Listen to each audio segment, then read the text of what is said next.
Alright, it's been a minute since I've done one of these. So allow me to introduce the Centurion Mark II. Now this ship is going to be laggy as I do the tour for this, but there is a reason for it. It is over 800 meters in length and over 200 meters in width. I think it's roughly 250 meters in width.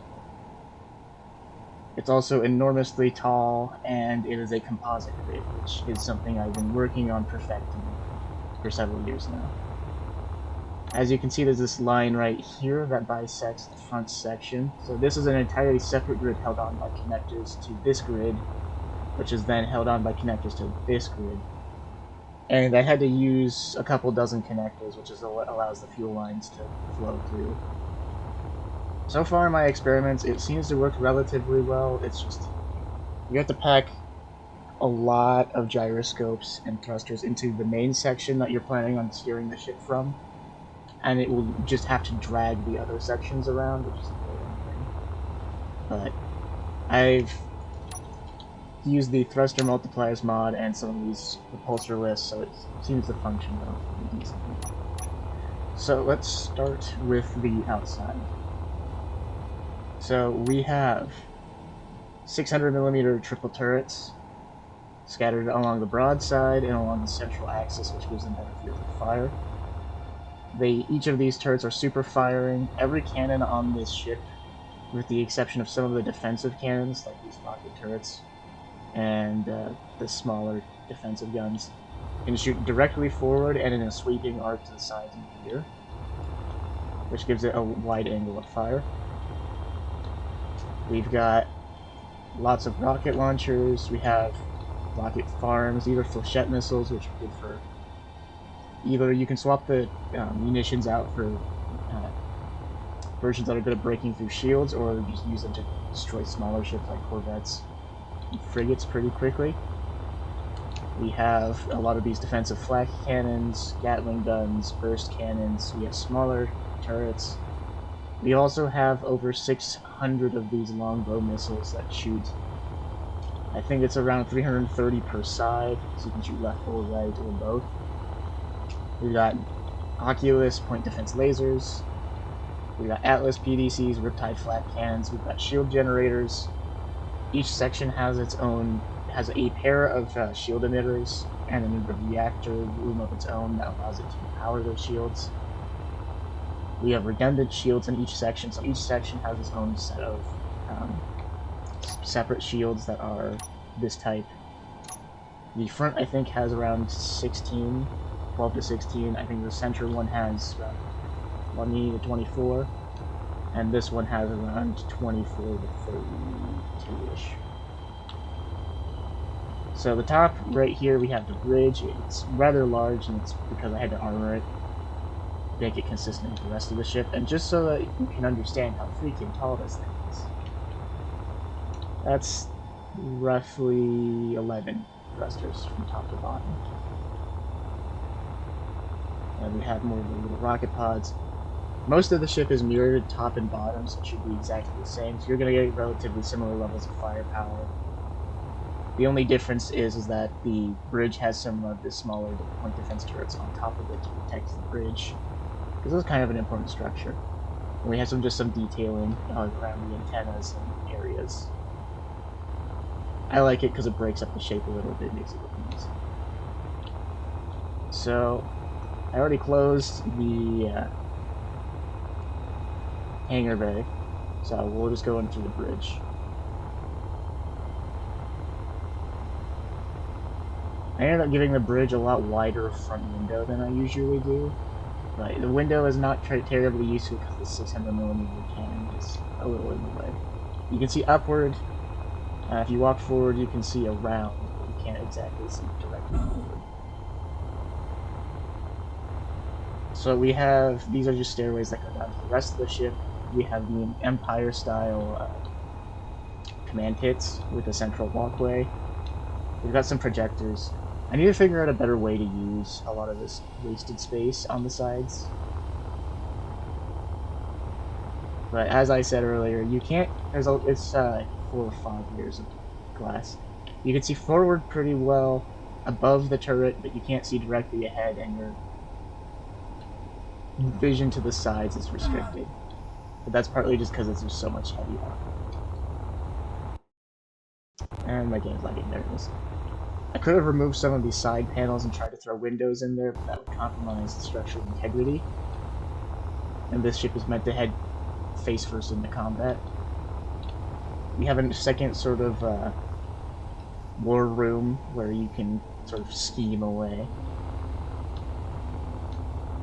And then let's just go down the stairs. I added those doors onto the bridge because going through the hangar bay, which is the main entrance, can take forever to get to the bridge.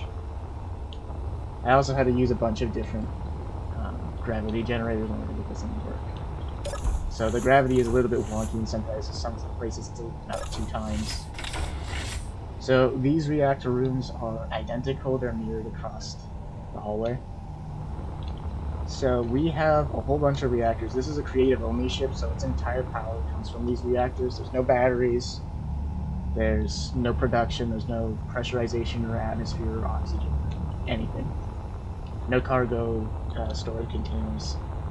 If I made this ship survival capable, it would probably cause my computer to explode, saying does not compute, overload, kaboom. As it is with just this single ship, it is kind of buggy. As we will have seen and will continue to see. I decided to make this hallway, this grand hallway, sort of like almost like an aorta. Just because this is where everyone and everything goes through the ship. And also, I just really like the Imperial style, like, angled walls, I don't know. I think it gives it a somewhat menacing appearance, which I quite enjoy. Alright, so this should be the med bay here. So everything is, all of these buildings, like the main rooms, like the med bay, the CIC, the bridge, the reactors are double layers of heavy armor. So, makes them pretty darn tough.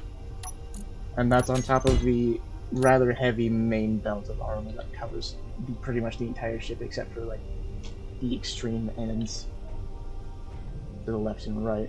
So we have some of these panic lights, so someone in the CIC or in the bridge can toggle on these red lights, which is like battle stations, or depending on like general quarters, I guess would be what you'd call it in naval terms. And then across from the med bay we have the command center. Again, lots of wasted space here I need to figure out what to do with. I was thinking about putting a raised central platform, but I didn't make it tall enough or wide enough for that to really work out. So this is the primary command console.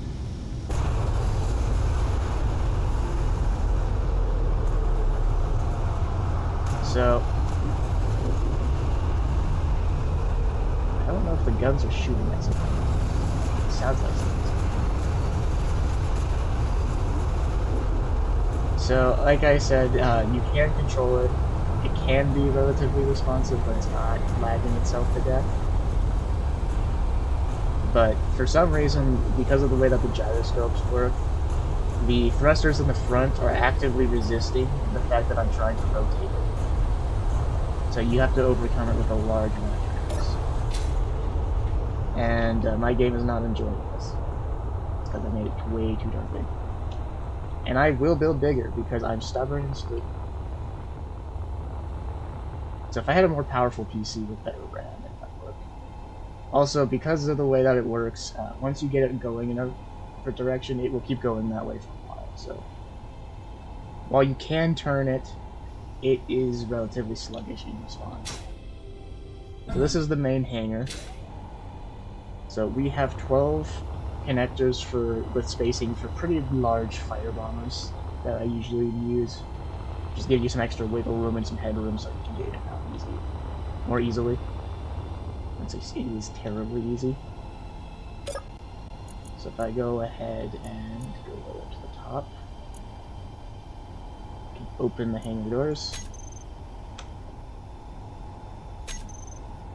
And this is the extent of the habitable area. The rest of the forward section is closed off, and for good reason. There's nothing over there, really. There's some storage, its little reactor room, and armor plate, mostly.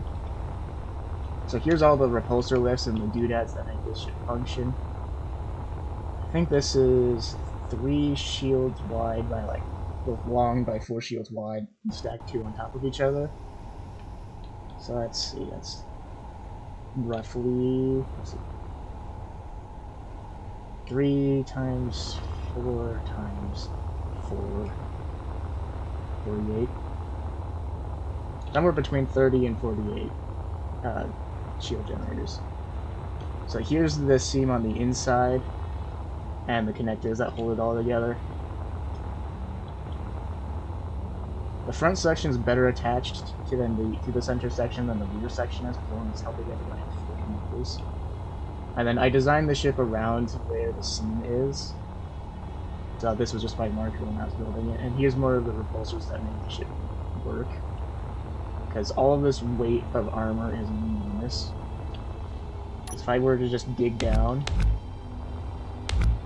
we got 3 layers of armor. So we have half a block of space with an additional 2 layers of armor on top of that. I think I didn't mess up anything in the bridge by doing that. Alright. There's a lot of open space for stuff that I just haven't really used. This was going to be an engineering area, and I just decided that it wasn't worth it. So this platform goes basically all the way back to fuel silos. There's 5 of these in the rear section, and all of them are very large and covered in armor plate. There's one right on the other side of these gyros. This is the reactor room. And everything is covered in layers of heavy armor. So it runs across here through the back. So this will contain the hydrogen explosion and prevent it from hitting the reactors. The reactors are armored to prevent them from blowing up anything else or getting more easily destroyed. Last fuel bunkers over here. There's 5 fuel bunkers in the rear. There's 1 in the or 2 in the front. 2 in the front. I don't know if I put any in the middle section. But basically, this thing has fuel for years, and it has no production capabilities outside of just manufacturing the fuel that it uses to fly. Because if I made this thing survival capable, I would die. It's already not cooperating terribly well. So you can use this thing as a ship or as a station. It doesn't have any jump drives, but as my creative-only warships, anything over roughly 500 meters in length becomes purely creative-only, just so that the game can actually handle it. And I am reasonably confident in this thing's ability to handle anything that you throw against it. There are a couple ships that I think could deal with it that I've built, but not a lot have anywhere near as capable defenses or offenses. So, I'm rather proud of this ship. I think it's a much better version than the first version that I built, the Mark 1. And let's pull out some ships now, just for some comparison's sake. So the next step down, Legionnaire. We're on the Mark 6 because I tinker with that ship more than any other ship, because A, it's my favorite design that I've ever built, and B, because of its size limitations, I had to rework the size of the ship, the armor of the ship, the weapons of the ship several times over. Can I at the bridge? No, not the bridge, so let's flip this so that it's the other side up. Now this ship is approximately 550 meters in length, so it's a pretty good size comparison. So what's 150? It's like 110. So it should be approximately 110-ish meters. Probably somewhere between 80 and 110 meters, because they arc it back towards the rear.